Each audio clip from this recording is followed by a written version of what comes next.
everyone. Welcome to another episode of the Fourtress of a podcast about movies and TV shows and video games and lots of pop culture and nerd things. My name is Oscar. I'll be one of your hosts today. And with me, per usual, are two of your other hosts. We got Brian, the Beard, a.k.a. New Reliable, a.k.a. the Spider-Man villain, Mr. Negative on a redemption arc, Dragon Ball Z style. And Devin, the Brains, also known as Mr. Nowhere. Hello, guys. How we all doing on this great Wednesday 9 a.m. morning? As we do. 'Cause we do this as a full-time job, as you guys know. Based on your support. So support. Feeling good, man. Feeling good. Good. I mean, we got a pretty big show. Should we just hop right into it? We got a lot of stuff to talk about. Some big, I guess not surprising news that obviously isn't the main title that you'll know about, listeners, but some stuff to talk about that we'll get into. Should we just hop right into our first segment of the week? Let's do it. News talk. All right. First piece of news, listeners. Disney, obviously, since Bob Iger has returned to the prodigal son, has come back to Disney, I guess. And they've been doing a lot of, layoffs and letting go of people trying to cut costs of all the money they've been spending, probably mostly on Disney Plus and all the Marvel and Star Wars shows that haven't quite been as successful as I think they would hope. And also just it's a lot. But one of those layoffs happened this past week, according to the New York Times. Ike Perlmutter, who was the chairman and CEO of Marvel Entertainment, who mostly allegedly, but sucked mostly. Not great as a whole. Has been fired, which is pretty, I would say, great news. I bet you he got a giant care package. They probably paid him to leave. You don't fail downwards in positions like that. Yeah. Man probably walked away with a small fortune, I'm sure. Yeah. But I mean, it's still a positive because notoriously he's been, again, allegedly not great in his position. He once tried to get Kevin Feige fired, which that's probably the dumbest thing that could have potentially happened, Man put the entire Marvel universe on his back, and you wouldn't really want to. He's trying to Thanos the Marvel universe before Thanos did. That, and I don't know if you guys were aware, he apparently was really pushing for all of the Inhuman stuff a couple years ago, and which is why I don't remember this. There was one Marvel panel. I don't think it was a Comic-Con. It might have been their own thing where they announced all of Phase maybe 3 or something. And in Phase 3, there was an Inhumans movie. I remember that. That we never got, we never heard of again. And then that we ended up getting that fucking really terrible Inhumans TV show that got canceled after one season. Apparently, that was, Kevin Feige never wanted the Inhumans in the MCU at all. That was all a Ike Perlmutter, passion project of his, mostly because I think he wanted to bury the X-Men because they were still owned by Fox at that point. And I think he just wanted to kill them. They canceled a lot of the comic books and was really pushing the Inhuman stuff. And then it crashed and burned, which is quite hilarious. So yeah, he's gone. I don't know what his position was and really anything because Kevin Feige went over his head and pretty much only works for Bob Iger at this point.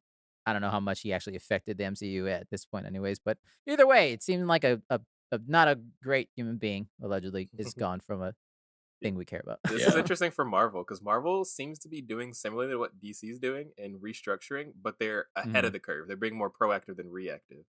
That they know things aren't quite working, and maybe they're trying to do some shift-ups to see if they can keep more afloat and maybe make some better content. I'm not sure.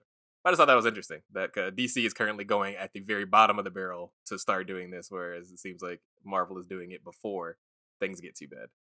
So, shout out to them for that, I suppose. Yeah. Next up, speaking of, kind of things that were failing, like him, Netflix. I don't know, kind of failing. But they did something kind of cool this week. They announced a Scott Pilgrim anime starring all of the voice cast from that movie. So Michael Cera, Chris Evans, Brie Larson, and all of the rest of the original actors are coming back. That's cool. Kind of exciting. To be able to get them all back is pretty cool. I don't know how they managed to finesse that one, because that's a lot of A-list talent to pay money to. That sounds like an expensive show. Yeah, I know it's just voice work, but that still costs some money. Is it going to be a movie or a show? It is a show. It says that it will be a show. Yeah. Interesting. I wonder if it'll be like a sequel or something. It's also interesting to see them go the other way, because usually they turn animes into live action. Now they're taking live action, turning it into an anime. Hopefully they'll do better. They probably went for the live action. They knew they do not have a budget to be as good as the original movie. So they were like, we can't do that. But we can draw. We do have that on. Right. Yeah. I mean, it is interesting that, obviously, spoilers for that movie. I don't know if anyone really cares. Like Chris Evans turns into a bunch of coins at one point. So I do wonder how, like, is it, what is it Prequel, going to be again? Like sequel, we've talked yeah, about. sometime in the Yeah. middle. Yeah. Who knows? I'm interested. I never read the graphic novel. I played the little video game. That was pretty cool. Yeah. Yeah. Same. But yeah. It'll be interesting. I think that this will be a chance for that, the action to be probably even better than the movie. The movie's great and it's very interesting and unique, which is why I think we love it. But um, this would be a cool interpretation of it, you know? Cautiously excited because it is Netflix. So Yes. that Yep. makes me. Yep. But It must Netflix be is said. right. But Netflix Yeah. has made some decent anime stuff, so I hope that it lives up to the dream. Or it'll Right. probably get canceled in one season, so it doesn't matter. I was gonna say, I hope it at least like ends before they cancel it. It'll get canceled before that happens. Let's be real. Yeah. All right, next piece. Speaking of canceling, MultiVersus is sort of canceled in the sense that they announced in a blog post this past week that one thing it's closing on June 25th. It's and apparently going to aim to launch the quote unquote full game in 2024, which I myself and I would imagine a lot of people didn't realize that this was a beta. I was gonna say two things here. I'm so tired of fucking early release content and that being a thing that's just because this is so obviously a trying to catch what was falling kind of situation Right. here. Oh yeah. I don't think that they really presented it as a beta. This game has seasons passes. People spent money. There were characters that were released. People spent money Yes. on this game. So to close it down for the amount of time and then bring it back up is wild behavior. Like that's just crazy behavior for people that did things like that. Nuts. But they're allowed to do that because this game has been kind of going downhill, to be honest. Not many people. It had a pretty rough spike in players because they weren't updating things correctly or quick enough. They weren't really releasing any new patches or bug fixes for people that were pretty passionate about the game. Because this was like seen as, you know, the smash killer of WB or whatever the fuck, whoever owns this property. Yeah, what the fuck? I honestly, I mean, like, I think you're right on the money. I think had this been successful, they would never have called this a beta. They would never have said early access. They would have just, this is the game. But I think because, again, I think they're going to shut down, which I'm mostly just surprised on how long they say they're shutting down for. Like, that's a while. That's a long time, like a whole year potentially. And then in a sense that I think it's absolutely because it wasn't doing well. And then they're going to try to come back. And I would imagine when they come back, they're gonna sell it just as a game, like maybe a 40. I don't know who'd buy it at 60, but maybe a $60 game, and then just hope that they make some money with that, and maybe call that a day and just be done with it. Because I think like this and a lot of games are realizing that people are kind of going very much against the whole live service trend. Like people are kind of sick of it. You know, I think Gotham Knights learned that. I think Suicide Squad is currently learning that right now, which is why that game got delayed again for Lord, like who knows, and it's actually going to come out. I think people are realizing that, no one wants these games to play for a million years, especially if they're just not that great. I want to say not times. everything is worth being live service. They're doing the thing that they did back in the day by making, you remember the whole open world thing, which is still kind of a thing, where every game had to be open world. You can have a game without it being open world. That ruined a lot of games. Now live service is everything. So every game that you ever make has to have a live service component. So that's the new ruiner of games right now. That's why Anthem was fucking trash, and all these other games that just can't. Halo's struggling with it right now because it can't keep up with the demand for content. You're just bleeding your company. You're bleeding your developers really hard. They can't work under these conditions in order to meet Epic Games level stuff with Fortnite. So I really hope that this is a sign of the decline of this and it stops being an attempt. But who knows? I hope. I hope. I mean, that kind of leads into the attached story of this is that fans are kind of pissed. Like you said, they spent money on this. Where to me, I'm like, you had to have known. I don't like to be that person to say that, but it's like you had to. Like this is why. Like I'm not a person to put money into other games unless it's like a story DLC type of thing where I know I'll actually play it. But like I'm not like a. This is why I don't trust live service games like this. Like because they could easily just take that shit away and you'll never see it ever again. You know? Right. Yeah, that's scary stuff. It's kind of nuts. Yeah, so I feel for them, and they're probably not getting any refunds on that stuff, obviously. But I feel like that's kind of the deal you signed up for when you did this. But it shouldn't be that way. You know what I mean? No, it like, shouldn't. It's like cryptocurrency where it's like, that shouldn't have happened to you. You shouldn't have gotten all your money stolen. Yeah, it is your fault because you thought cryptocurrency was a thing that should be a thing. But like, that's still really shitty because you got robbed, basically. You know what I mean? Like, Yeah. It sucks. It really sucks. Yeah, I wonder if it'll be a thing where maybe when they do come back in 2024 that they'll get all that stuff that they got back, you and it gotta won't be like have some kind of like you gotta do founders something. pack for people that gave you money in the Yeah. beginning, yeah. something to make these Some kind of people whole. loyalty reward for Yeah, exactly. re-downloading it. Especially because like we were saying, it's like no one ever really thought they thought this was the game. No one thought they would. I sure thought it was the game because why the fuck wouldn't I? You know? Wait, it's a beta? It's gone? It's coming out again? I guess because like what Fortnite was in a beta for like what 3 a million years, yeah. and then when it came out, it was just okay, it's out now. It didn't take a year off and then come back, you know. Yeah. The closest thing I can think of that did that was maybe Final Fantasy 14, and you have paid a subscription fee anyway, so it was like you won't pay a subscription fee for a few months, and then they came back, Right. made a 12 times better game. So hopefully they end in a win. We'll see. We'll see. We'll see. Last piece. Speaking of ending in a win, this is just personal for me. My wife, who's come back to the MCU, aka Liv Tyler from the Incredible Hulk movie that everyone loves with Edward Norton, is a completely different Hulk, is returning and apparently reported by THR to Captain America: New World Order, which this movie is seemingly just turning into a side spin-off Hulk movie because we got Harrison Ford is the new Thunderbolt Ross in this movie. And then we have the leader who is the guy from the Incredible Hulk. That's a long ass fucking plot that we never got to, obviously, because they kind of forgot about the Hulk in that movie. But it's interesting that they're bringing all of them back for this movie. I'm just happy she's back. She was the last one that I was waiting for to come back. I do wonder if we'll get a Ruffalo cameo then at this point in this movie. Why is Captain America always backseating his own movies? I don't know. Why is that just like the Captain America thing to do? It's always about everybody else but him. Yeah. It's very true. Yeah. So yeah, I just thought that was fun. But love that for her. That's it. That is our news. I'm still very excited for this movie. I want that movie to be good. I think we all want fucking Mackie to be the dopest Captain America. Like we want him to succeed in that role. But if anyone does, I would like it for it to be. Yeah. Agreed. You gotta change up his helmet hat thing though. That neck cowl thing is goofy as hell. Not the neck cowl. That's what it looks like, man. I don't know what to say. It's like a neck sleeve. And then those goofy glasses, bro. Nah. That's what it looks like in the comics, man. They stayed true. They did stay true. I'm sure because like Captain America got a new suit in every movie. I'm sure they'll sleek it up a little bit. Mix it up a little bit. I think it's good that it made one appearance in one episode. Now you can, We're just gonna make it shiny and then CGI the fuck out of it for the rest of the movie. Probably, yeah. That's what I love to do for every character. Well, it's got to be able to come off and on. Like, the helmets have to be able to, nano come on, nano come off. I'm sick of the nano shit. I hate it. Ant-Man ruined that shit. You got to have that face time, and you're paying a lot for these actors. You got to be able to show them off. That's true. That's true. Yeah. That man talking in those goggles looks real fucking goofy. Let's be real. Yeah, exactly. All right, that is the news, guys. We did it. We survived. Shall we now move into our main topic of the week? Ready. Should we Alexa play taps? I'm about to say, should we say something? Should we play the taps? Need to say a few words. In the arms of the I will remember you. Yes, listeners. We were gonna talk about this in the news, but we thought it'd be fitting to save this news segment as our little segue into our main topic. This is a main topic that is, a lot of gaming industries and stuff have been talking about this past week.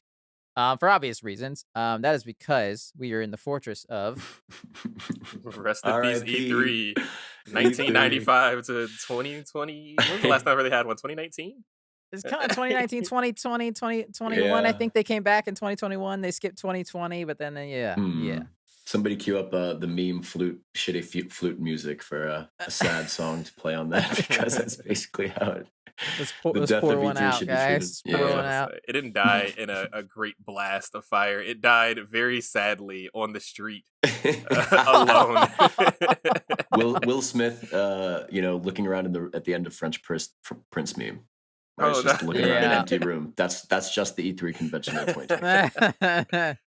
Yes, listeners, we are in the fortress of kind of a eulogy to E3. The big news that happened this week gaming wise was E3 was canceled for this year, and a lot of people are talking about potentially for forever. It might just it's definitely gone. It would have to change a lot of things for it to make some kind of comeback. I would imagine it comes back in some point, even if it's just in name only. I would imagine. Don't call me a betting man, but I would say it is 100% not coming back in whatever what it is. If anything, they'll try to give Jeff Keighley some more money to boost his thing and maybe ask them to like brand it somewhere. That's like the best bet I could believe. But yeah, listeners, we're gonna be talking about how E3 was canceled and just kind of like the ramifications of what they were trying to do and how the gaming industry kind of changes with things. We're gonna talk about stuff like that, and then to end on a high note, we're gonna go through some of our favorites and best moments of E3s in the past. I know I have quite a few to go through, and that's gonna be kind of fun. So with that, yeah, E3 was canceled after they were hyping it up, saying things they were coming back. And slowly, one by one, developers started dropping out of it. Sony said they weren't going. Microsoft said they weren't going. Nintendo said they weren't going. I feel like almost immediately at the announcement, Sony, Xbox, and Nintendo are all like, "We're not. Absolutely not. Immediately not." No. Immediately no. And then, like I think the last nail in the coffin was Ubisoft. They were the only ones kind of still in there. And then they're like, yeah, we're not coming. No, I mean Sega even. Sega, yeah. That happened like a day before they announced that they're like, yeah, we can't, because who's gonna be there? I mean, literally, like I can't even think of what companies would have been there. Yeah, nobody. Y'all gonna have a party? Oh, they're not coming. Oh, something came up. I can't make it. Damn, those cool people aren't coming. Yeah, I'm out. Maybe I could have put up something pretty quick and maybe gotten into E3. Yeah, right. Like, should we? We're like, hey, we'll be there. Yeah. We'll stand on stage for an hour and a half talking about nothing. Yeah, I mean, like, how'd you guys feel about it? I mean, obviously, I don't think anyone was surprised, but are you? Is there a little bit of sadness that era of it is over now? Yeah, there'll always be a nostalgia for me. This was like. Growing up, I always dreamed of getting to go to an E3. I've definitely had friends that have been able to, and they've always, praised how great of an experience it was. Oh, wow. Because, it was a celebration of games. And, that's always a really fun thing. Yeah. People that are all pretty into video games. Like you said, it's like Gamers Christmas, because that's when you were getting all the information of like, oh, shit. It was summer Christmas. This is the real shit. Like, people get on stage, they scream and yell and talk about their new game, then show you a really bad demo that is completely pre-recorded. They're never actually playing the video game, let's be real.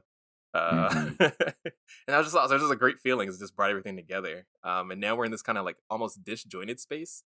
We'll talk a little bit about it, but Jeff Keighley's kind of bringing it together. But it's like, yeah, I have to watch State of Plays, Nintendo Directs, Xbox, whatever the fuck they call their thing. You know what I mean? And it's just not quite the same. I mean, I think they realized and obviously, like, the pandemic had almost everything to do with this, I would imagine. Right. Because when that happened, I think the big three, Sony, Microsoft, Nintendo, realized, wait, we can just put together a thing, like a video package, put that shit on YouTube and call it a day and not have to pay hundreds of thousands of dollars to rent this theater for the day or the week or whatever. Like, shit, why haven't we been doing this in the past? So that's the biggest thing to me, is them not announcing that they were canceling until April. I mean, I guess end of March. Logistically, they probably lost a ton of money unless they already had canceled, just never told anybody. Because you cannot cancel within 3 months of an event and expect to get your money back. Like, that is something that takes, half of a good part of a year in order to set up. So what the fuck were y'all thinking? As soon as Nintendo and Sony and Xbox said they weren't coming, I would have been like, please, get them on the phone. Get them on the phone. We got to get out of this. We got to get out of this. Right. Yeah. I mean, I guess they were just banking on just hoping. They were paying in prayers and hopes and dreams. Yeah, those hopes and dreams did not sell. That's for sure. And it feels like maybe I think another way it's changed is like the pandemic did one thing, but I think that gaming going more digital has also changed it too, because like, I think back, like, the original, so I read one thing today that like, E3 was kind of how Walmart gauged like what games to really stock up on. So like like seeing the demos and like, what are the big games going to be? So E3 was kind of their like, benchmark of like, okay, let's, we kind of know what we're doing. But with the brick and mortar stores going down, GameStop, slowly dying a slow death. They made a profit this year, this quarter. They did. Let's fucking go, baby. Right. I don't know how, because I haven't. I think they had to fire like 85% of the people that worked for them. But yeah, But I mean, but just with the rise of digital, right? Yeah. Like, you don't necessarily, and I also, maybe I'm wrong to think this, but I remember like the early days of E3.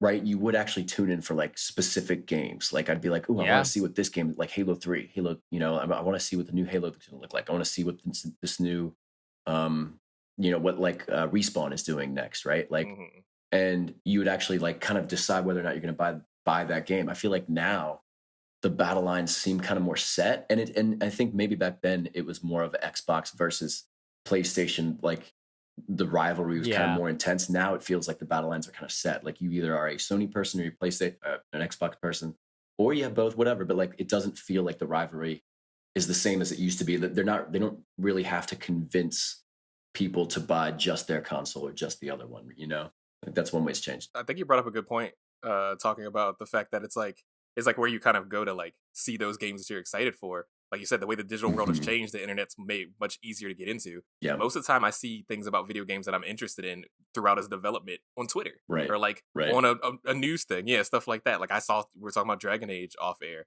I saw Dragon Age gameplay footage on Twitter. You know what I mean? Like I probably would have had to wait until E3 in order to see that back in the day. But now it's just like, oh, I know exactly what they're doing because I follow the guy that makes the fucking game, and he shows me the shit sometimes. You know. And that is one of the one things, at least personally for me, that's kind of a detriment to it, in the sense that to the internet as a whole, where it's like I kind of lived for those moments back then of holy shit, I had no idea this was happening. This is such a surprise, and like because leaks and because they take so long on development that they just kind of tell people, and a lot of those surprise reveals don't happen as often, Right. which is a little bit of a bummer. But obviously, I mean, that's the way of the internet now. That's everything is everywhere. Yeah. So, speaking of Jeff Keighley, Brian brought him up. Brian, do you want to talk about Jeff Keighley's tweet real quick? Everybody was hating on my boy for this one. Oh, were they? I didn't see any of the backlash. You gotta wait a little bit. You gotta wait a little bit of time. Let this one bake a little bit, because we all know that Jeff Keighley is currently kind of running the space of video game shows and video game award shows, and is another nail in the coffin for E3. Because over the past Summer Game Fest, over the past few years, Summer Game Fest has been a big thing that's been happening around E3 time. That's kind of taken the place of it, and like once again, COVID was a big thing for that because he was able to put on these shows digitally during COVID, whereas E3 was bleeding at that time. And we all know world premiere. That's where you go. It's not so much about anything. It's about just this man loves video games and he's got a lot of money now, so he's able to put on an arguably better show than E3 has been able to in the past few years. And I think it's probably still cheaper for a lot of these companies to do it because they don't have to have booths. They don't have to have all this stuff that they might normally have to have for E3. There are some places you can play demos and stuff there, but not nearly at a grand scale of E3. He tweeted 1 hour after the announcement of E3 being canceled. Was it an hour? 1 hour. I know, because I was actively following this. 1 hour, this man posts a picture of himself at what was like 15 years old at the very first E3, and it was like, man, I'm gonna miss E3. Real sad that this is happening. By the way, Summer Games Fest next year. And everyone was like, bro, they just died, dude. Right. It's like too soon. You just pissed on their grave. You can at least wait until they're cold in the ground. Jesus fuck. Come on, man. Yeah, so it was met with either people being like, yeah, that's a Jeff Keighley W, baby. Kill him, bit. Look, he did. He killed it. Yeah. He put the bullet in its head. It's done. It's gone. He was the Netflix to the Blockbuster. He saw where it was going before they did. Exactly. Right? Like, and it seems to me like I feel like I would love to be in the room, because it seems like someone in charge of everything in E3 and all that stuff pissed him off at some point. And he just, at that point said his life goal was nothing but, I will destroy you. I will end you with all of my being. I will put all of my energy into the sole focus. And he did it. And he killed it. So congratulations to Jeff on that. He's like a Buddy from Incredibles. Or, or the guy from Iron Man 3, He just wanted. If he would have run E3. If you could have, maybe he could have saved E3 if he was on the inside. Like Jeff Keighley was supposed to have a cool conversation with the head of E3 at the top of a roof, and they left him there in the cold, and he waited 15 years to kill him. Yeah, I'm gonna be real. Between the names E3 and Summer Games Fest, I'm gonna go with E3. Summer Games Fest sounds lame as shit. So maybe I hope they can meet some kind of middle ground there, because fuck that. I think that's lame. Yeah, it is funny that I had no idea what E3 stood for the longest fucking time. I had no clue. Was it Electronic never looked into it. Expo? Yeah. I mean, to everyone, it's just E3. They had that cool little logo with the E and the 3 at the bottom of it. Yeah, shit was ugly as hell. Great. Like super PlayStation. I remember like custom animations on G4 TV every year be different, like more updated. Man, the good old days. Yeah. Yeah. Do you guys have any last moments? But speaking of the good old days, that was a good segue, so I didn't want to waste it. But did you guys have any last things to say about the death of E3? The death of E3. I mean, it'll always be sad. As a very nostalgic person when it comes to these kind of things, and we all grew up with this kind of stuff. That being said, the world moves on. You either get with it or you get lost. We saw Blockbuster, same thing happen to them. Oh no, E3 was a boomer? I will always miss going and renting a movie, but now I can just do it on a streaming service easier, so my life got better from it. And I think it's the same way with this, that I just don't think that they had the right plans to update with the times. Yeah, absolutely. Yeah, it does make me sad though, because it reminds me of how much gaming has changed, like from when E3 was like at its peak, like that. And that's when for us, for our age, and also just like, right. I think we can have this conversation sometime, but I think when you were younger and like gaming was more like simple, more exciting and stuff like that. And now, just kind of seeing how the world has changed, the post Fortnite era, and E3 dying seems about right. I mean, yeah, I remember some past E3s of just being like, it's E3 week. Oh, this is great. I can't wait. Gonna get to see. Because I think usually it was Microsoft always opened E3, and then I think it was followed by Sony and then Nintendo, maybe, or maybe Nintendo and Sony Switch. I couldn't remember, but it was just an exciting time. And I remember this was probably lead into our little moments in a bit. Was I remember E3? I think it was 2009, where this was back when like Jeff Keighley and the Game Trailers TV show he had a deal with Spike TV still at that point. Yeah. So Spike TV aired Xbox's or Microsoft's E3 press conference on their like actual channel. I was like, this is awesome. Spike TV. God, I forgot about that. That's where he started with the Spike TV sponsorship. Yeah, man. Yeah, so it'll be missed, but obviously like Summer Game Fest, we got a lot of stuff still filling in those shoes. But with that, let's go back to some of those good old days and talk about some best moments from E3's past.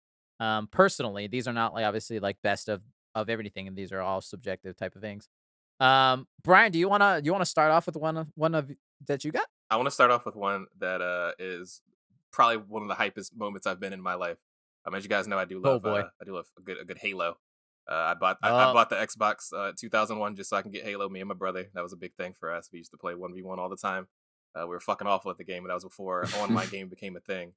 Then 2003 rolls around, E3 2003, and I will never forget that fucking gameplay plus cinematic trailer that they sent of Halo 2. And that shit looked like, it's so funny now looking back, because I did go back and rewatch some of it, and I was like, damn, this looks like ass. But like, like I don't know if you remember what the jump looks like from Halo 1 to Halo 2, but graphically it's pretty, it's pretty like significant.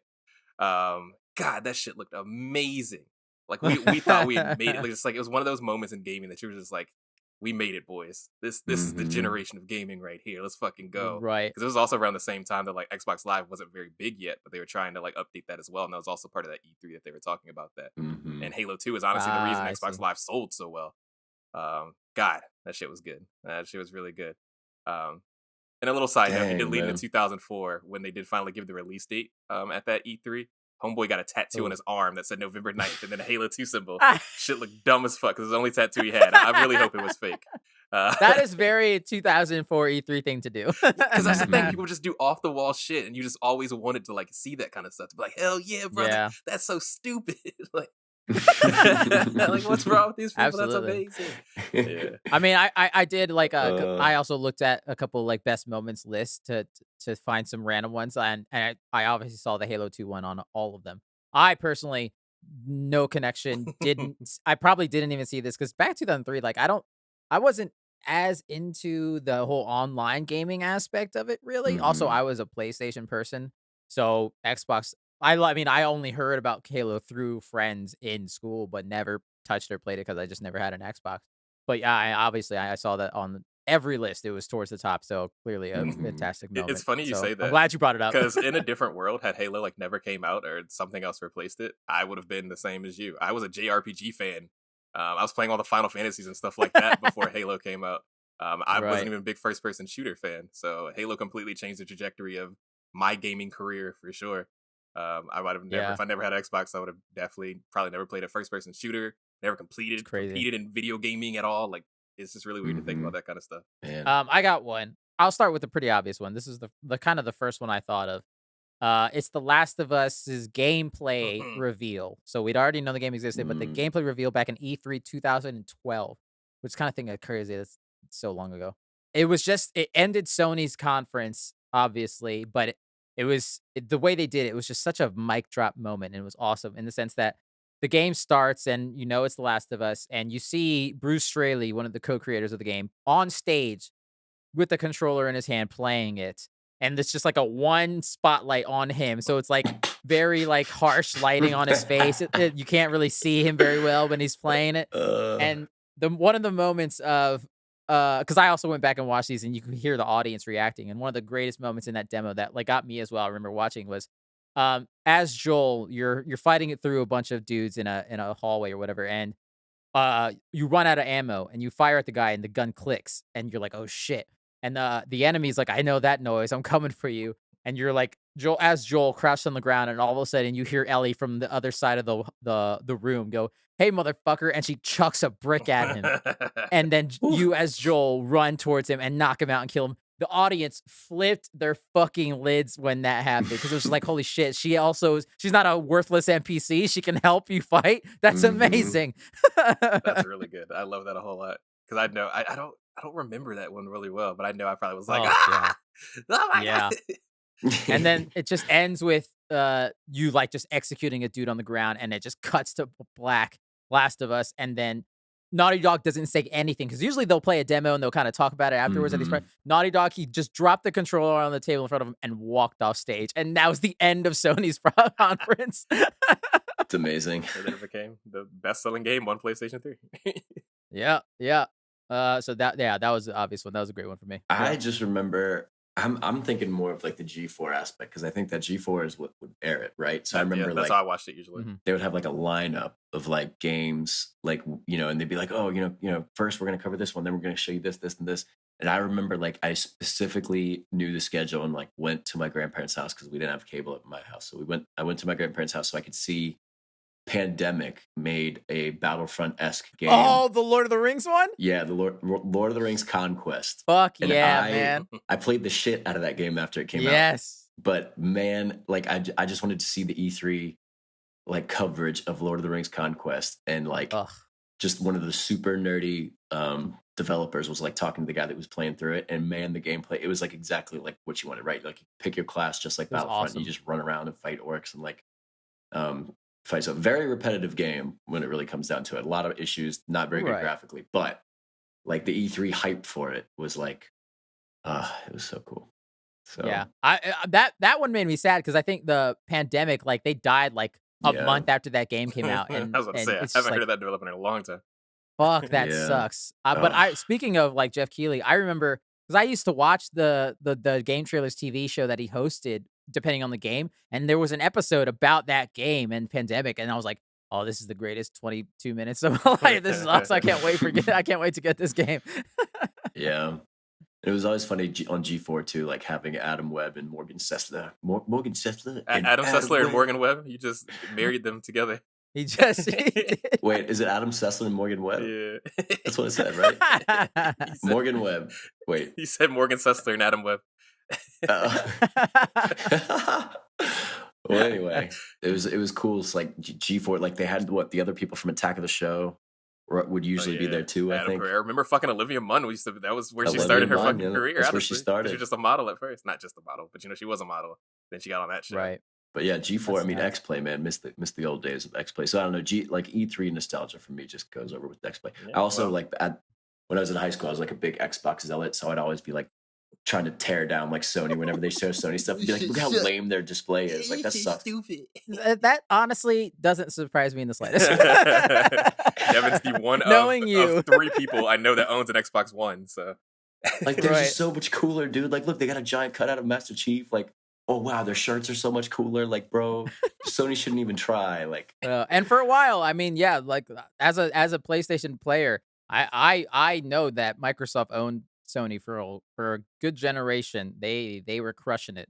I mean, I had my games and I still love them, but I obviously know that the peak of that was the Gears of War Halo time. That was peak Xbox era, right? 2006, 2007 was really, really big for the Xbox 360.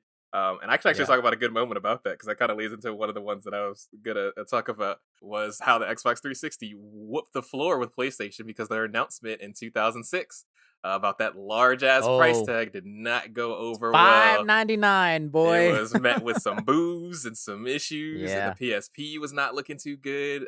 2006 was a rough time. It was a rough time for Sony for their conference. They literally, I'm looking at a video right now of some highlights of their conference. And woof, that shit was rough. It was rough. I don't know who let them cook, but they should have put that in the oven for a little bit longer, because that shit was bad. Hey, what's the most important is they learned the lessons, which we'll talk about in one of mine later when the PS4 reveal. Yeah, I just think it's so funny, because like you said, like 2006 for Xbox was probably one of their best years, because you had Call of Duty was still really big on Xbox, hadn't become a PlayStation thing really big yet. We had Halo 3 was coming out at that time. 2007 was for that.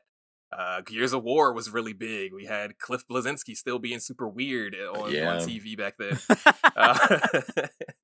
And it was just really crazy just seeing like the stark difference between the two, because now it's completely flip-flopped, and Xbox is always looking pretty, even though they're doing decently right now. We had some years where they were looking really rough. Right. Yeah. It's kind of funny the way life changes, the way things change. I think it's that, and just like the culture of games, and like what games people want to play, and like and just like the oversaturation of some types of games. And I think like Gears of War, I think also just like people, I don't think clearly Gears of War wouldn't survive now. It hasn't. But like if you put out the first Gears of War now, I think people wouldn't like it as much as they did then. And that might come down to a political thing, or just like hey, I think we're over the era of the biggest muscle-bound dumb meathead motherfuckers being the guys in charge. I think that's the era that was then. I would not be surprised if they do remaster that game at some point. I'm surprised they haven't done it yet. I'm sure. Put it into a collection or something. I think they should. I think they should do that. I think they did make a little remaster version of the Xbox One, but oh, really? But that reminds me of one thing was big about E3 is like new games would come out. And I think Last of Us probably did this as well, because Last of Us definitely increased what you thought was possible on a PS3, right? So like like Gears of War, the big thing was the Epic engine, these graphics were insane. Like I feel like nowadays we don't really talk about new games like being amazing like graphically, right? Like, oh, this one's gonna have such great graphics now. Like I feel like that was a big thing. It's definitely slowed down. Yeah. Yeah, but I think the jump between like the 360 PS3 era, like every year they'd be like, oh, this game is going to be like, it's going to really increase what this machine can do. Right. And you don't really hear that anymore. I mean, yeah, that's why like The Last of Us was the PS3 swan song. That was the last like big exclusive to come out on that console, because I think that game came out in 2013, and then that was the same year the PS4 came out that fall, I think. Which is funny in comparison, because Halo 4 was Xbox 360 swan song, and that game wasn't very good. It definitely took the Xbox to its like limits as far as like fidelity and stuff like that. So I do give them props for that, but the game itself was pretty. Did it really? Because I thought Halo 3's looked a lot better than Halo 4. So Halo 3 did some interesting. Damn. They did interesting tricks to make it look good. I think 343 just doesn't make a good looking Halo, in my opinion. I think there's too much shit on the screen.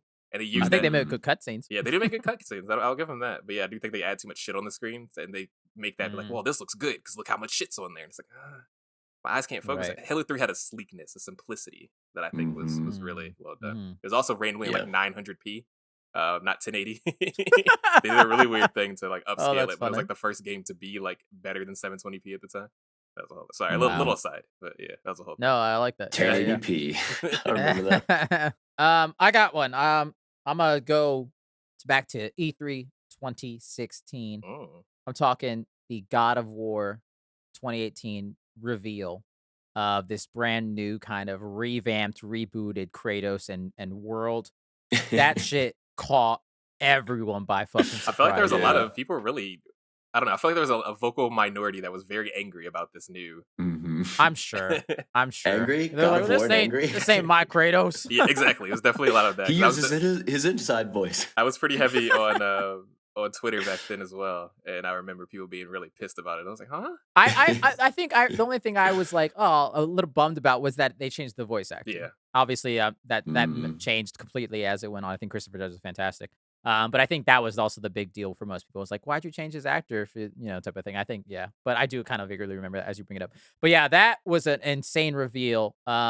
in the sense that it was like, holy shit, this is completely new for this character in this world. Like the gameplay looks completely different. The art style is different. The story looks interesting. It wasn't a property that I think was going to come back. I thought God of War, like you said, kind of like Gears of War. We thought it was dead. It just seemed like something that just didn't make sense to exist in this kind of climate. But that's why they changed it up. They made it completely different. Absolutely. Yeah, that was credible. I do want to say, like 2016, so at least for Sony's 2016 press conference was a hell of a banger of a show. Let me just rattle off some shit real quick because that I started looking into it after I looked at the God of War thing. I was like, God damn. So they obviously had the God of War reveal.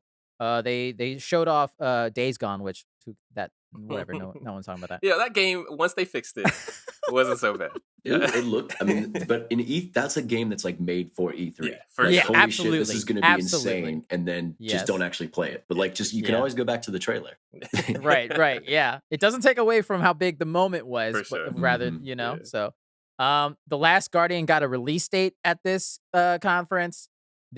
We got more new gameplay demo from Horizon Zero Dawn. Detroit Become Human got a new trailer. They talked about Resident Evil 7 in VR, some other VR stuff. Still the scariest game I ever played in VR. And they finally showed the Crash Bandicoot remakes of 1, 2, and 3 was announced at this E3. I think there's one more big thing.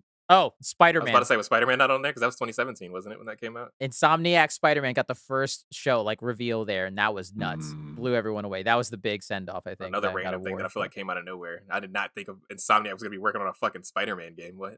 Yeah. 2016 for Sony was a banger of the year. That was nuts. Mean, but, all those games that came out around that time are all considered, like, the best games on PlayStation 4. Yeah, absolutely.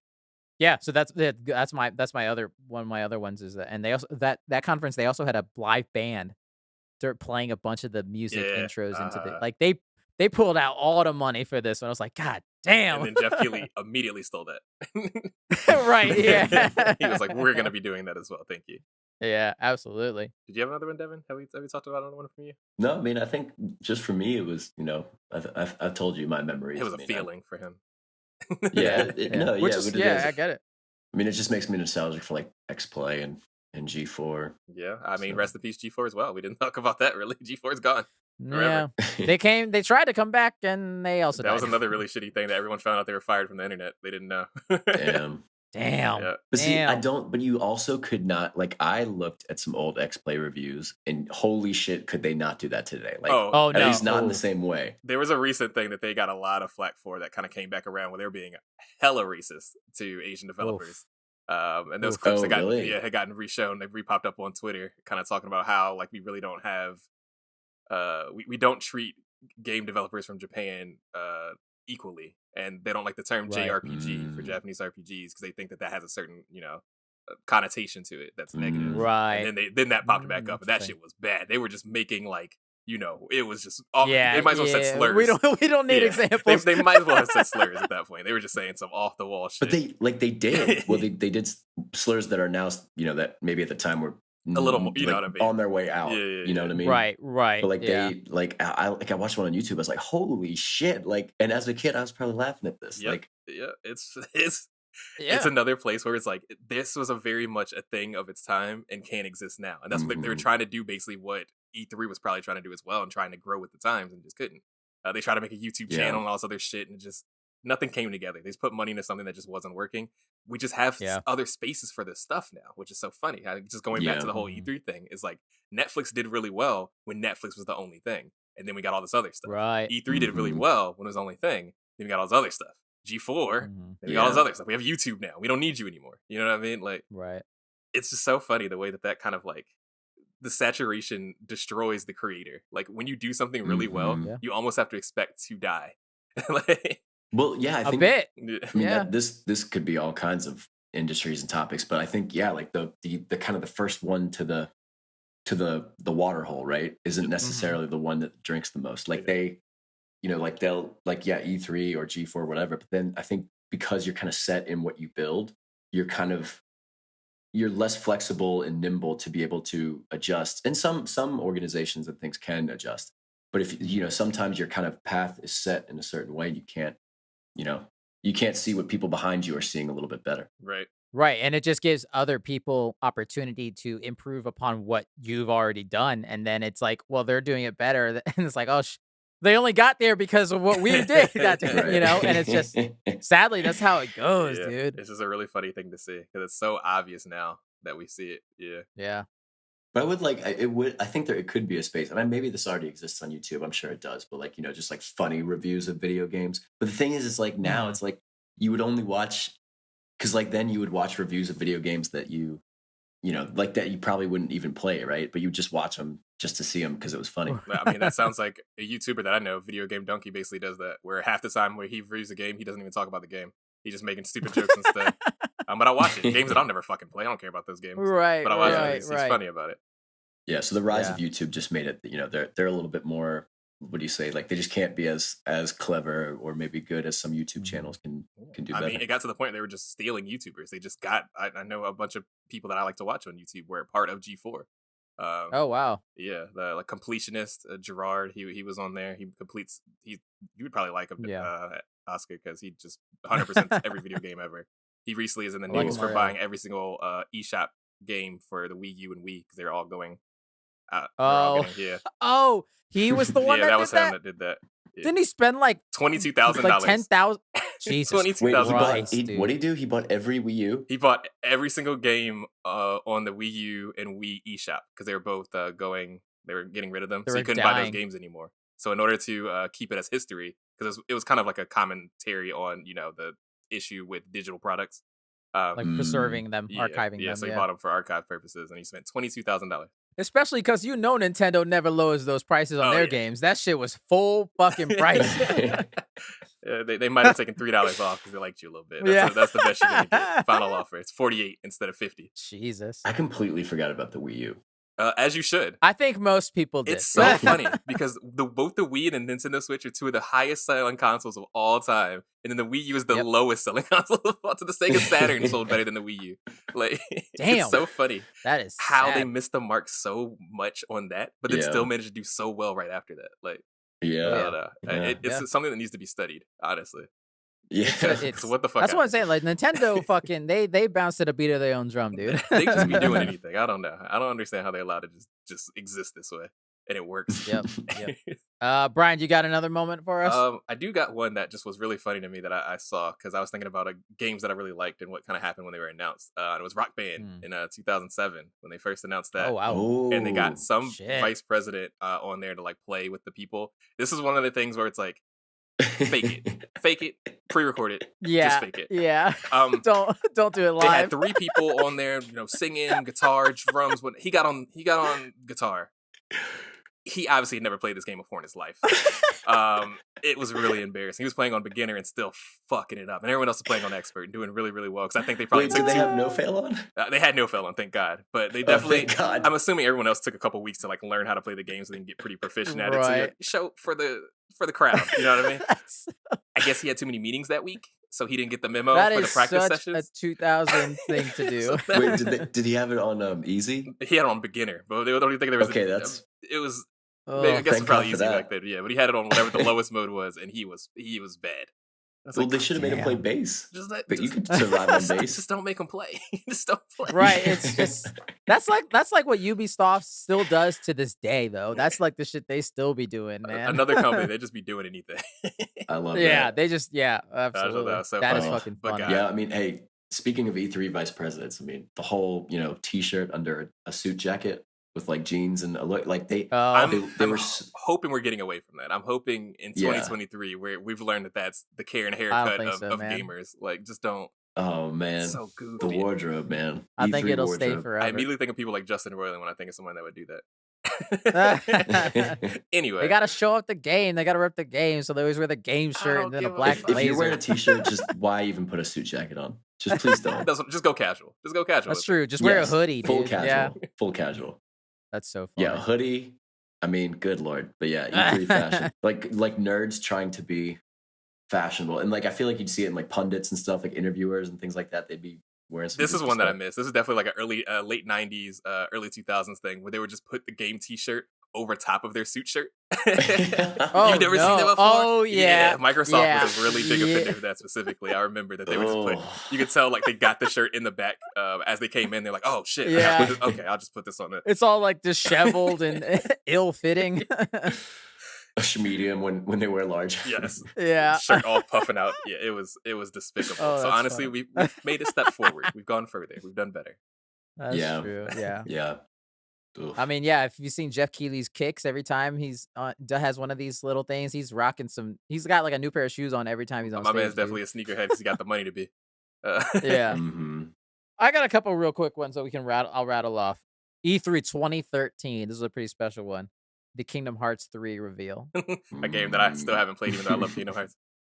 Which, like, when did Kingdom Hearts 3 actually come out? Like 2017, 2018. It might have been 2018, 2019. Actually, I think it was 2019 when it actually came out. So it was revealed in 2013, which was amazing. I was so fucking hyped. We were in college, yeah. I remember us talking about it, yeah. Yeah, it was nuts. We were like, holy shit, it's actually happening. After like 10, 11 years, little do we know we'd still have to wait 6 years to get it anyways. But that doesn't take away from how incredible that reveal was. Like, going back and watching it today, I was like, oh god, there's still some magic. What's so there. funny is even 2013 was way too long to wait between a sequel from the second game. Oh my god, I know. The second game came out like 2005. Something like that. Yeah, ridiculous. It was also because it was an unannounced type of thing where, because Square Enix had just shown off Final Fantasy 15 before that, and everyone was like, oh, that's going to be the big thing. But then a video popped up and they were like, oh, we actually have one more thing to show you. And then it was that, and people lost their minds. It was awesome. Let them cook. Yeah. Speaking of Final Fantasy, though, this is another one I got. E3 2015, the Final Fantasy 7 remake reveal. Another game that I was super hyped for that I haven't played. Yeah, I know.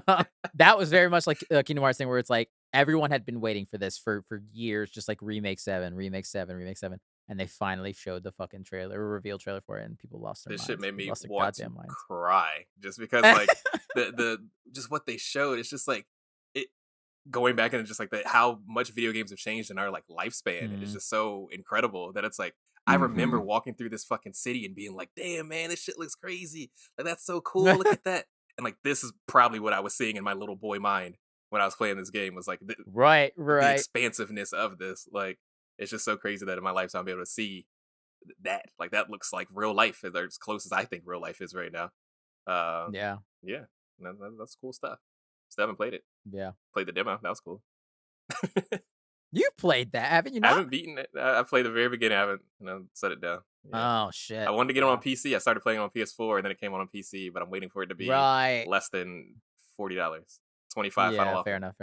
I did have to talk about the rest of Sony's E3 2015 conference, because this was. I looked it up. I didn't know this. People were calling it. This was the year of dreams for Sony. What the fuck does that mean? In the sense that this is the same year that The Last Guardian was shown, a game that everyone thought was dead, never ever coming out. It never existed. It was finally shown. So they had that.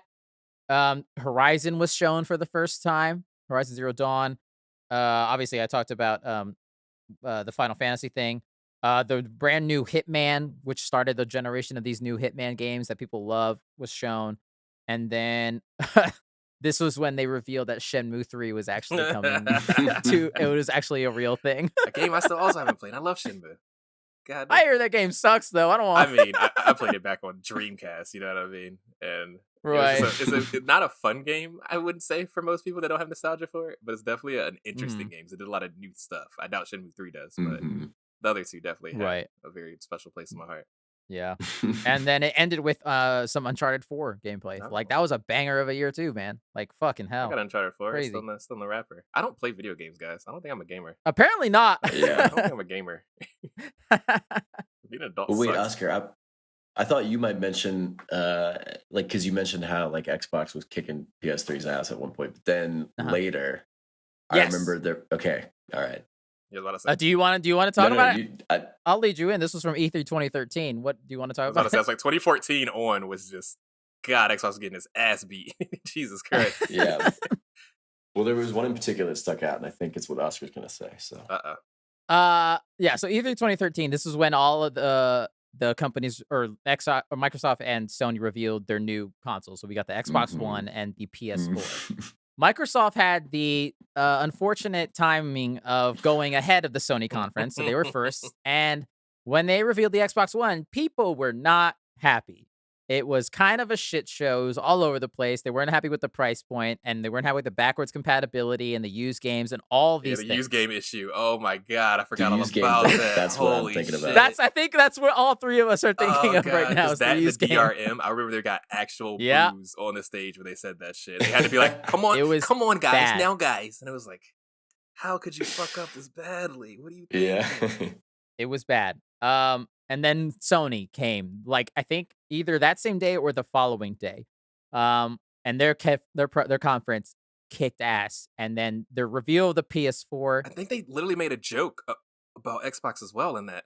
I don't know how they like seemingly within 24 hours shot and aired a like promo that they could show in their conference of their used games policy, and it was just what are their names? I can't remember what their names. The two heads of PlayStation. They're like, this is this is Sony's used game policy for PlayStation. Like guide for how to share games on PS4, and it's like step 1. He just hands the other dude the game, and they're like, "Thank you," and that was it. That was over. Because like Xbox had like like 5 or 7 steps. Like they had this whole presentation. Like, okay, you gotta sign over the rights to like. It was ridiculous. Yeah. I don't know if that's actually what they ended up doing. Maybe they walked that back. They'd have to walk it back, but it took years. It was years of damage control. It took a while. I think it took at least 1 year for them to do the DRM thing, and then they spent another like year just trying to get down the price to being a normal price point. Xbox One was a struggle in the beginning. Yeah, I remember around that time feeling very betrayed as an Xbox stan. All right, and then like seeing that whole thing of like, what? I'm not gonna be able to buy used games. What the fuck? I was like, all right, I'm going to Sony, man. And I think that clearly it worked. That was the start of Sony's dominant era of the PS4. Like I think it's pretty much a fact that the PS4 utterly crushed the competition that generation. Xbox was struggling with exclusive. They just didn't really have anything to. Halo being the big game, Halo 5 wasn't good, so that really put a sour taste in people's mouth. That was a flagship title. Gears of War was kind of bleeding on its way out, even though Gears of War is good. It's unfortunate that people just didn't care about it anymore. Gears of War 5 was bad. That's fine. Yeah, it just like all of their big flagship stuff was just failing. Xbox was failing. So yeah, that was the first. I mean, I didn't buy Xbox One. I played every single Halo except for Halo 5 because there was no reason for me to spend that much money on a game console I would only use for one game. Right. Yeah, that's nuts. That was hysterical. That was just, I can't believe they did that. That might be one of the greatest video game trolls done ever. I mean, it's funny how the way the trajectory just like changed the way Xbox had to completely change their approach completely to the point that they're trying to go for a more like Nintendo approach. They're like, damn, we've gotten to the point that we can't compete anymore. We just literally can't do it, which is so funny with the acquisition of Blizzard being such a big issue for Sony when literally Sony is destroying right now. PS5. I mean, I think that's obviously why Microsoft is doing that. I think that's why they bought Bethesda. Why they're trying to get Activision. They're trying to get these exclusives going. I mean, it's already kind of working. Redfall. This was news we didn't really talk about. Redfall they canceled the PS5 version of that Redfall game as soon as Microsoft took ownership of them. They're like, nope, cancel that shit. It's not happening. Which Redfall doesn't look that good to me, but it's still interesting that they did. I like the developer though, because Deathloop was incredible. Really? That was a fucking phenomenal game. Yeah. A couple quick ones. The Last of Us Part 2's gameplay reveal at E3 2018. That was just awesome. Incredible. Like animations and everything was incredible to see. And honestly, amazing. It was one of those situations where the game played pretty similar to the way that I saw it. I really thought was like, this isn't. Yeah. That shit ain't real. You know what I mean? Because it looked too seamless. Real. Yeah. But they worked pretty well. I'm able to do a lot of the stuff that they did in that trailer. Yeah. Can't not talk about Keanu Reeves. I was gonna say that 2019, E3, baby. 2019. Just being a weirdo, brother. Fuck, he did the suit jacket and t-shirt. Oh damn, but he's allowed to get. Yeah, but he's Keanu Reeves. He could do anything. That's true. He wants to beat his own drum for sure. That's an odd guy. I mean, on top of like the reveal that he was in the Cyberpunk 2077, like holy shit, and then just like out of the fog, the clouds break and out comes Keanu. And he just emotes, but then his voice kind of always just stays the same way. Cyberpunk. Yeah. What the fuck is going on, man? What is my is god, this? that was so good. That was the death of E3 right there. And then they turned out to make the most mid-game ever, and it actually bricked people's PlayStation 4s. Yeah. At the time, I was like, oh, Cyberpunk would be tight with Keanu Reeves because they're awesome too. And that was another game that was first announced, 2011? That was It was a long I remember the time, first trailer man. was nothing what the game turned out to be. It was about a woman. And she's got the weird like spider things coming Yeah. out of her arm or some shit. I remember being so Yeah. hyped for that game, and then I forgot it even existed. And then 2019, we hear more about it, and then it just becomes a game that turns little adult characters into little children because they were lazy with the development. And I hear it's decent now, and they're making One day I'll get that game. another game that I'm like maybe when $10. the Idris Elba DLC comes out. Maybe. Yeah. I hear it's decent. Go to your local GameStop and just get it for real cheap. Yeah. Devin, I don't think you can buy it until you buy a next generation system because I'm pretty sure it might blow up your Xbox.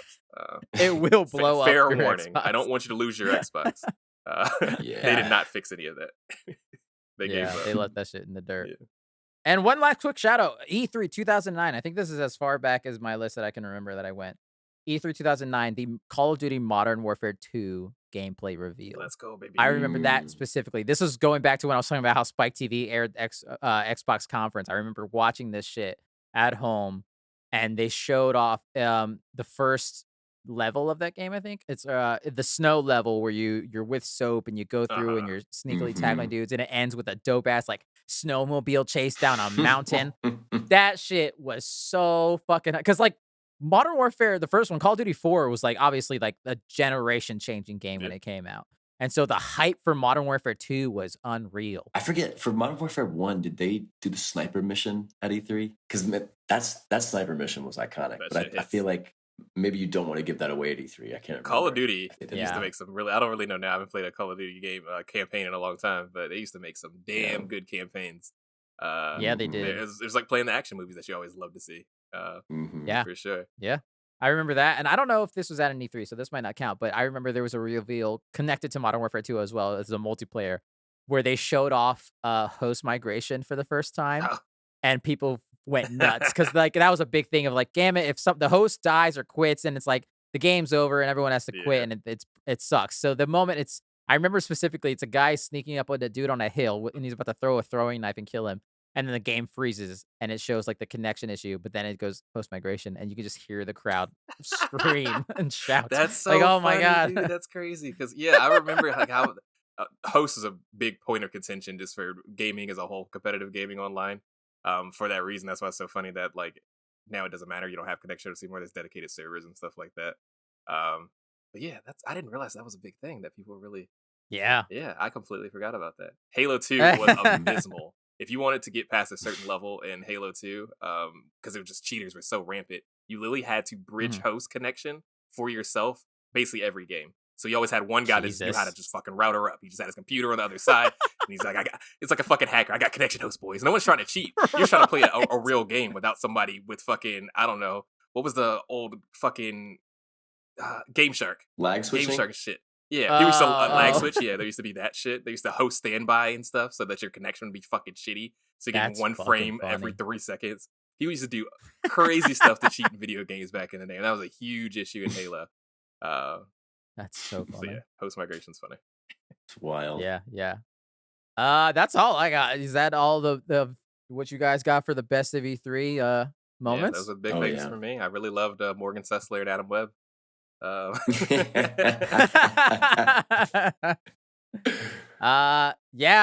Rest in peace, E3. We don't know. We'll see you again. We salute you. We'll pour one out for you. It's been fun, but I guess the future it came and chewed you up and spit you out. The future is Jeff Keighley, baby. It's it's very true. It's true. Let's see it. As we all know, don't forget, we got Summer Game Festival. So with that, guys, shall we now move into our final segment of the week? I'm ready. Oh yeah. Which we like to call Free for All. Title pending, listeners. This is a segment where we can kind of do whatever we want. We can recommend something, talk about our day, talk about life, take a nap, argue, do whatever we want. It is free for all. Who would like to go first? I can go first. I can. Go. You go. I stole it, baby. It's all me. So my favorite holiday of the year just passed by as we're recording this, and it's not my favorite holiday of the year. I fucking hate April Fool's Day. I think it's really annoying. And don't do mean pranks to people. That's not cool. Yeah. Don't pretend you're dying. Don't pretend you're having a baby. Don't all that shit's rank behavior and stop it. Yeah, agreed. But it's always a great time for game companies to do really weird shit. Most of it doesn't land. Most of it's usually really fucking bad and stupid. Like, today we're announcing it's Call of Duty, but everyone wears bunny suits. Okay, fucking no one cares. I specifically remember one where Titanfall announced that they were gonna get an Optimus Prime style Titan, and I was like, that sounds awesome. That actually looks dope as hell, dude. What the fuck? Why didn't you do that? Blizzard specifically really loves April Fools for some reason, and that was become too much of a thing that it's like when grandma kind of gets on Facebook sort of situation where it's like, no, okay, we're gonna release patch notes for World of Warcraft. They're gonna be ridiculous. Then okay, whatever. Yeah, but in the wake of all that stupid corporate nonsense, we did have one random gem come out of this, and that was the murder of Sonic the Hedgehog. They said, I can't believe they did this. They said, we killed him. This is a kid's property. What are we doing? The murder of Sonic the Hedgehog. So, for anyone that might be interested in playing it, it's basically like a visual novel. I haven't finished it. But what happens is, to begin, is it basically you're an unnamed character. You get to name it yourself. That is on this train that you're like, it's like I don't know what you call these trains where it's like you get to do fun stuff on the train. Whatever. And you're like the kind of like clerk, like service person, waiter, whatever. And your captain's like, we want to make sure that this crew has a great time and a whole lot of fun. And then who gets on the train? It's Sonic and friends. Sonic and all his little friends. They invite pretty random group of people. They got the main people. You got Tails, you got Knuckles, stuff like that. Then you have like Espio. Most people probably don't know that character. You have Vector from Team Chaotix. That was an old school random shit. But yeah, it turns out it's a murder mystery thing for Amy's birthday. And who dies? It's Sonic. But did he actually die? Because at first we think it's a game, it's a little fun thing. He dies. But is he actually dead? So that's kind of what you're trying to figure out throughout it. Which I haven't finished yet. I only played like about maybe like 20 minutes. Actually earlier today I finally got a chance to boot it up. Damn, this is a long like April Fool's joke. Yeah, it's a real ass game. So I don't think they made That's it. crazy. I think it was made by some just random people that were just having fun. Right. And then they're like, we'll give you money for this. Like, well, we'll take the property. Wild. And people love it. Everyone, it's like has really overwhelmingly positive reviews right now that people really enjoyed just that little romp with the characters. So they really made, or at least they bought the rights to a real ass Sonic game and it's a visual novel. Funny. That's hilarious. I'm still just in shock that they purposefully put out a game called The Murder of Sonic. It's so Sonic Twitter, like Sonic, whoever runs Sonic social media, they fucking win. They be killing it sometimes because they just post the most random ass nonsense, and a lot of it's like really. You can tell it's like somebody that's definitely like a Gen Z person that's doing this. Because sometimes they'll just post like really like unhinged shit. It'll just be like a picture of Sonic's face, and it'll be like when you're dissociating in the world of reality when everything is going to die someday, and that you'll never exist to see anything up. It's like, huh? That's so weird. There's a picture of Sonic, and you're like, who posted this? Sonic Twitter. It's a professional game studio's Twitter. So that's why it's like this game coming out is like almost so on brand because it's like, hell yeah, they would run with this shit. They think that's hilarious, right? But I don't know. That's so fun. So I want to see a world where like a 9-year-old goes, "Hey ma, can I play the murder of Sonic the Hedgehog?" That's the thing. It is free to play. So no, there you go. Good. That's excellent. I'll fill you guys in when I beat it and see if it was worth it, and if Sonic was actually dead. If he was actually dead or not. If it was Tails that trailed him. I have a kindling of who I think it is, but yeah. I can go real quick. Shout out Game Pass. I was talking to Brian a little bit about this. I've been playing a game called Mount and Blade 2 Bannerlord, and it is super fun. That is a mouthful. Yeah, it's super fun for the history nerd in me because it's a PC game that they like converted to Xbox. But man, you can do so much. Like it's basically wait. Time, but real quick before you continue, can I guess at what this game is? Okay, do it. Is this like a Civilization tactical based like base builder game? No.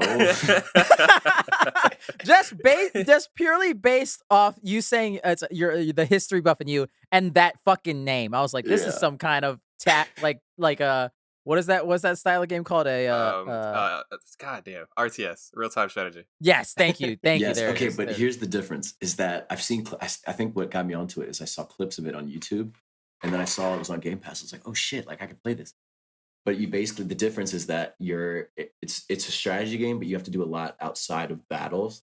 where you have to like build your army stuff like, but you're basically playing as like a war, like a knight or a warlord or something, like whoever. But so my guy is like, I named him Temujin, which was the name of Genghis Khan before he was Genghis Khan, because I'm gonna be a Mongolian. You are a such a nerd. Jesus Christ. Yeah. Anyway, so, but yeah, it's fun because you're in the battles. Like, so you're actually riding a horse during the battle and you're like doling out orders and stuff. So it's a lot like RTS, except you know how in RTS, you're kind of looking at it from like a bird's eye view and you're not really in it, right? This is like you're literally on the battlefield, you can like kill people yourself, but you're also at the same time like doling out orders, telling units to move around and stuff like that. Yeah, that sounds pretty cool. It is friggin' fun, dude. It is so much fun. I like how you chose, like, in your own opinion and your own life choice. You're like, you know what I'm gonna do in this game? I will actively choose to be Genghis. That's what I was gonna say. And I think what's so funny right now, because based on what Devin's telling me, Devin only got like 40 motherfuckers right now. So he's mini Genghis Khan. No. Oh, I gotta run away from some people. Genghis Khan killed so many people, right. He changed the atmosphere. Devin can't even take down one army of Devin's playing as Fenghis Khan, this fake Genghis Khan. Hey, well, I'm not there yet. I'll keep you guys posted. All right. Let us know when you've reached con status. It is pretty funny because you have 3 dialogue options whenever you meet a new person, and one of them is like, the name's Temujin. Like, you can remember the name because you'll be hearing it a lot. Like, and I keep on saying that to people, and they're like, yeah, okay. Yeah, me and my 3 boys in the back. You'll be hearing a lot. It's like a king of like, people with like thousands in their army, and they're like, who are you? Like, right. But yeah, but it's cool because funny. It feels like you can do anything. Like right now, I'm just kind of like fighting bandits and stuff, but like you can like eventually I feel like I'm gonna be able to own a chunk of a kingdom and stuff like that. So I don't know, but it's the sky's the limit. I'm very invested in it. After you get tired of this, I really do want you to try Crusader Kings 3 if that's on Xbox, because I feel like if you like this, you'll probably love that game, because I only hear people rave about it. And this is probably the lesser version of the 2, what you're playing right now. Not to shit on this game, I don't know, I've just never heard of it, but I have heard of Crusader Kings. I know that was like game of the year of its time or whatever. Dang, wow. I need to check it out. Yeah, I mean, I think it might be on Game Pass. I'll have to check that out. I know it's on PC Game Pass, so I just assume it's on Xbox Game Pass, but I'm not 100% sure. Yeah, nice. It's on my list to play, even though I hate those kinds of games. I hate real-time strategy games now. I just don't have the fucking mental capacity. The only one I've ever played and like completed the story was the Lord of the Rings. That's so funny. That's so funny y'all brought that up. I love that game. Battle for Middle-earth, great game. Completely forgot that game existed. Halo Wars. I did play Halo Wars. Halo Wars is fun. Didn't play the second one though. I played Command and Conquer at one point, and it was like they'd have like they had like real life actors like that would like fucking Mark Hamill I think is in one of those. Me and my cousin used to go feral for those fucking games. I don't know why we loved Red Alert, Red Alert 2. We played the shit out of those Red games. Alert. Yeah, I think I had Red Alert 2 or 3. I can't remember, but yeah. Yeah. On grandma's computer, baby. Funny. Let's go. Very nice, very nice. I will quickly go now. Since we're running a little long, I will just talk about. I watched the Bad Batch season 2 just recently ended this past week. I forgot that shit came out. Thanks for reminding me. You're welcome. It's fine. It's good. I think season 1 was probably still stronger, but there are definitely some strong episodes in this. I'm just saying, for an Oscar review, that's scathing. That's why I said all. When he said it's fine, I was like, I cannot watch Bad Batch 2 now after this review. That's how I feel. To be fair, like I don't feel like I remember much from season 1 of Bad Batch anyways. It was always kind of like a show that I would kind of mindlessly watch and wait for some of the more like connected notes, because obviously like this show will connect to some other things, but occasionally there will be an episode where it's like, all right, we're just gonna focus on this one character and they're gonna have a fun adventure. I'm like, this is a kid's show. It reminds me a lot of old Clone Wars, where like a lot of it was just kind of hilarious. Yes, and absolutely, yeah.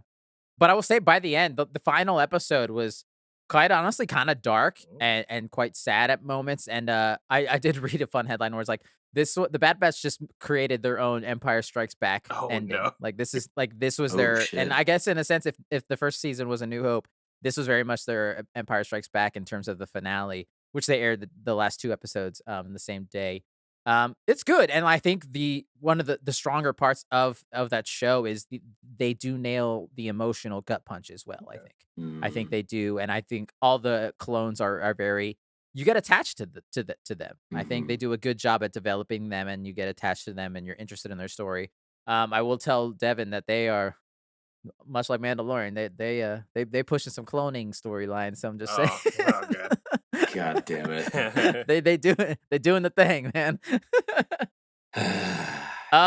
But yeah, no, it was just it was fun. It's also like not to, because I think Devin will take this what I say and run with it. So I don't want to say that it's this.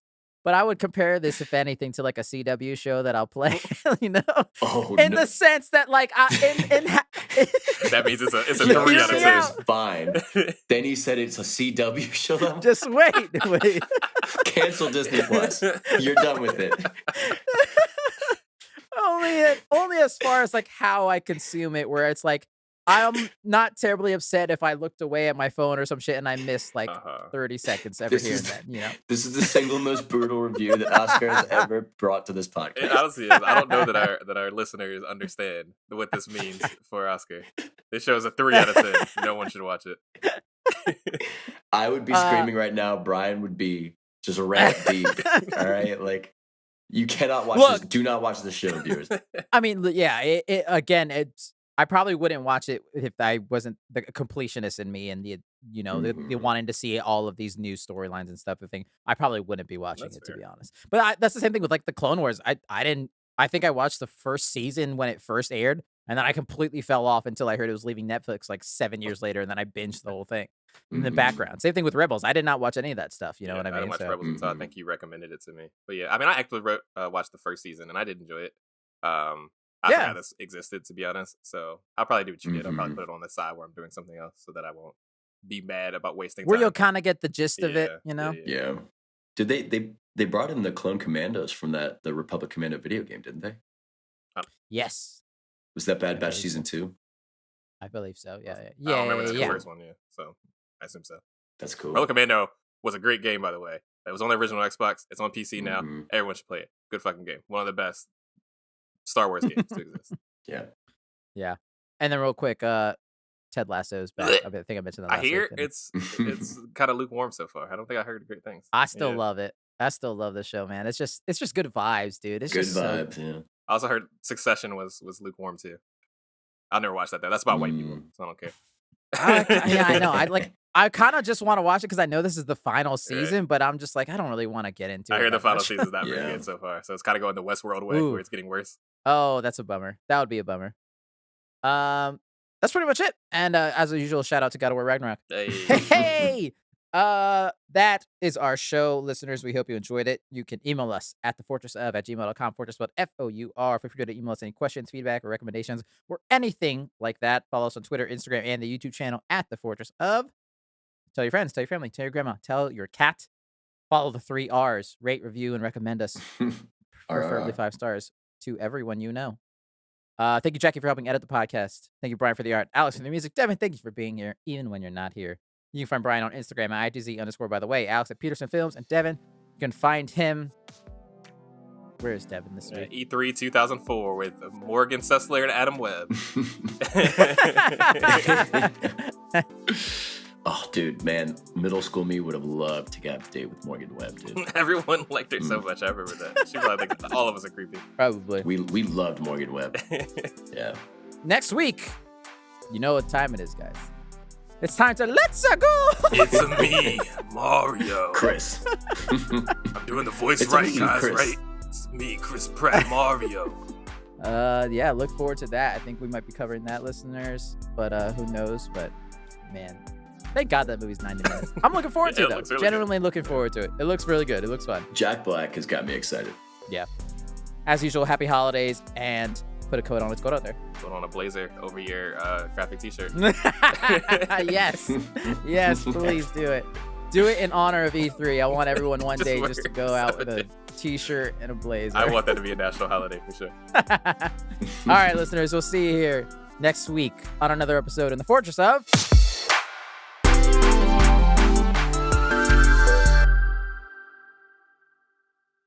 In the arms of the angel, I will remember you.